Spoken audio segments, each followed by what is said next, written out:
कारंजा लाड हे महाराष्ट्रातील वाशिम जिल्ह्यातील नगर परिषद असलेले एक शहर आहे. या अत्यंत प्राचीन असलेल्या नगरीचे महात्म्य स्कंदपुराणातील पाताळखंडात आले आहे. करंज ऋषीवरूनच या नगरीला करंजपूर हे नाव मिळाले असे म्हणतात. करंजपूरचे कार्य रंजकपूर आणि नंतर कारंजा झाले. या नगरीत जैन लाड समाजाची वस्ती असल्याने कारंजा लाड असा या गावाचा उल्लेख केला जातो.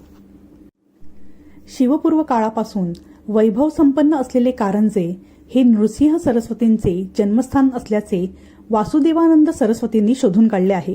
येथील काळे आडनावाच्या घराण्यात नृसिंह सरस्वतींचा जन्म झाला.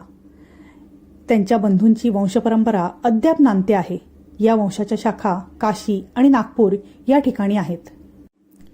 शके 1827 भाद्रपद वद्य सप्तमी या दिवशी श्रेष्ठ दत्तभक्त श्रीमद परमहंस परिव्राजकाचार्य वासुदेवानंद सरस्वती स्वामी संचार करीत करीत कारंजा क्षेत्री आले. तेथील हनुमान मंदिरात त्यांचा मुक्काम 2 दिवस होता. कारंजा येथील वास्तव्यात त्यांनी श्री घुडे यांच्या वाड्यातील उजव्या बाजूच्या माडीवर एक रात्र व्यतीत केली असता श्री नृसिंह सरस्वतींनी त्यांना साक्षात दर्शन दिले व माझे वास्तव्य येथे आहे असे सांगितले. माडीवरील एका भिंतीवर महाराजांच्या छायेसारखे काही दिसत असे. त्यांचे छायाचित्र संस्थांच्या छायाचित्रात समाविष्ट केले आहे. कैलासवासी बापूसाहेब घुडे यांनी शके 1863 फाल्गुन वद्य तृतीयेला त्या भिंतीत श्रींच्या पादुका स्थापन केल्या. श्री नृसिंह सरस्वतींचा जन्म कारंजा येथे कोणत्या स्थानी झाला याबद्दल अत्यंत काळजीपूर्वक तपास करून परमपूज्य वासुदेवानंद सरस्वती स्वामींनी एक विशिष्ट ठिकाणच महाराजांचे जन्मस्थान आहे असे निश्चित केले. दिनांक 6 नोव्हेंबर 1933 रोजी ब्रह्मीभूत ब्रह्मानंद सरस्वती तथा लीला दत्त हे माहूरला जाण्याच्या उद्देशाने आपल्या शिष्य परिवारासह कारंजा येथे आले. बिंदू तीर्थाजवळील दत्त मंदिरात त्यांनी वास्तव्य केले. श्रींचे जन्मस्थळासंबंधीची सर्व हकीकत ग्रामवासीय लोकांकडून कळताच श्री ब्रह्मानंद सरस्वती ताबडतोब श्रीयुत कैलासवासी बाळाभाऊ महाजन यांच्या समवेत श्रीयुत घुडे यांच्या वाड्यात आले व माडीवर जाऊन श्रींचे दर्शन घेतले. त्यानंतर त्यांनी मंदिर बांधण्याकरता म्हणून वाड्याची मागणी केली. त्या ठिकाणी श्री नृसिंह सरस्वतींची मूर्ती असलेले मंदिर बांधावे अशी मला श्रींची आज्ञा आहे असे त्यांनी सांगितले. वाड्याचे तत्कालीन मालक कैलासवासी बापूसाहेब घुडे यांनी ज्या ठिकाणी पुरातन वटवृक्ष असून श्रींचा जन्म झाला आहे ती जागा मंदिर बांधण्यासाठी देण्याचे पंचांमार्फत कबूल केले. श्री ब्रह्मानंद सरस्वतींनी स्वतः ते स्थळ पाहिले व परमपूज्य वासुदेवानंद सरस्वतींनी तेच स्थळ निश्चित केले होते असे कळताच त्यांना अतिशय आनंद झाला. मंदिर बांधण्याचे काम पूर्णावस्थेला आले. त्यात श्री नृसिंह सरस्वतींची मूर्ती स्थापन करण्याची वेळ समीप आली.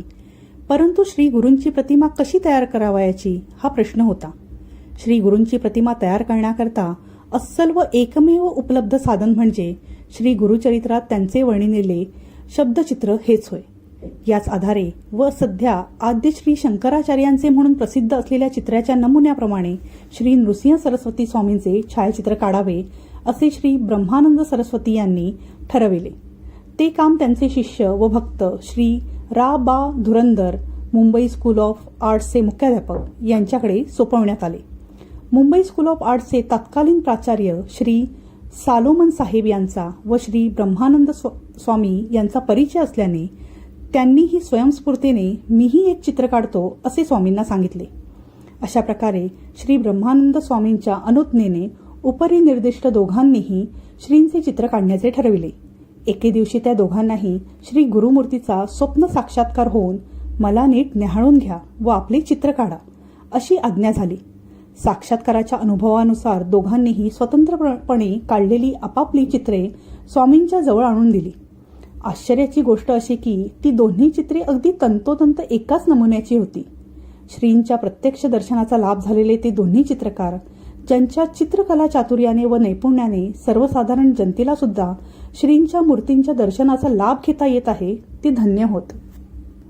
येथील संस्थानाच्या नियमाप्रमाणे व श्री ब्रह्मानंद सरस्वतींच्या आज्ञेवरून मंदिराच्या पुजाऱ्याशिवाय दुसऱ्या कोणाचंही मंदिराच्या गाभाऱ्यात जाण्यास प्रतिबंध असल्याने पूजेची व्यवस्था संस्थानाच्या पुजाऱ्यामार्फत करण्यात येते. श्री नृसिंह सरस्वती यांची जन्मकथा. ज्या ब्राह्मण स्त्रीला शनी प्रदोष व्रताचे आचरण करण्यास सांगितले होते, ती स्त्री पुत्रप्राप्तीची अतृप्त वासना मनात ठेवून मृत झाल्यानंतर वऱ्हाडात करंज नगरातील वाजसनेय शाखेच्या ब्राह्मण कुळात जन्मास आली. जातकावरून तिचे नाव अंबाभवानी ठेवण्यात आले. तत्कालीन परिस्थितीनुसार योग्यवेळी तिचे लग्न त्याच गावातील शिवव्रताचे आचरण करणाऱ्या माधव नावाच्या ब्राह्मणाशी झाले. पूर्वसंस्कारामुळे ती त्यावेळीही शनी प्रदोषी पतीसह शंकराची पूजा करीत असे. वयाच्या 16व्या वर्षी तिला एक पुत्ररत्न झाले. त्या पुत्राचे नाव नरहरी असे ठेवण्यात आले. हेच आपले श्री नृसिंह सरस्वती स्वामी होय. जन्माला आल्याबरोबर या बालकाच्या मुखातून ओंकाराचा उच्चार बाहेर पडू लागला. या बालकाला बालसुलभ रुदन माहिती नव्हते. केवळ ओंकाराचा उच्चारच तो करीत असे. बालकाच्या या अलौकिकत्वाची वार्ता सर्वत्र पसरली व त्या बालकास पाहण्याकरिता अलोट गर्दी होऊ लागली. प्रतिपदेच्या चंद्रकलेप्रमाणे मुलगा हळूहळू वृद्धिंगत होऊ लागला. तरी ओंकाराशिवाय तो मुखातून दुसरे एक सुद्धा अक्षर काढीत नाही हे पाहून मुलगा मुका आहे की काय अशी शंका येऊ लागली. स्वाभाविकच पुत्रप्राप्तीच्या आनंदाला ओहोटी लागून मातापित्यांचे अंतःकरण चिंतेने ग्रासले गेले व त्यांची स्थिती अनुकंपनीय झाली. मातापित्यांच्या शंकाकुल व चिंताग्रस्त अंतःकरणाची जाणीव झाल्यामुळेच की काय हा बालक सुहास्य वदनाने माझ्या गळ्यात यज्ञोपवीत व कमरेला मौजी मेखला धारण करावयास द्या असे खुणेने दर्शवू लागला व त्याने सूचित केले की माझे मौजीबंधन झाल्यानंतर मी बोलू लागेन, मी मुका नाही, आपण चिंता करू नये. त्वरित आईवडिलांनी त्याचे मौजीबंधन करण्याचे निश्चित केले.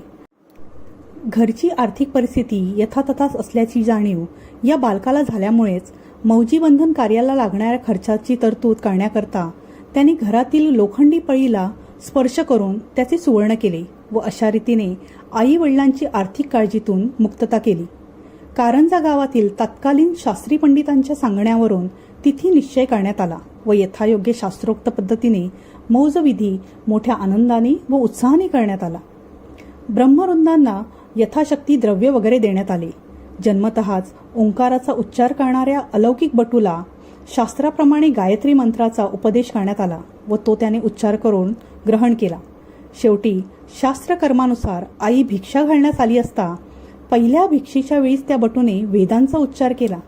अशा प्रकारे 3 वेळा भिक्षा देण्यात आली व प्रत्येक वेळी वेदांतील रुचेचा उच्चार करीत त्याने ती भिक्षा ग्रहण केली.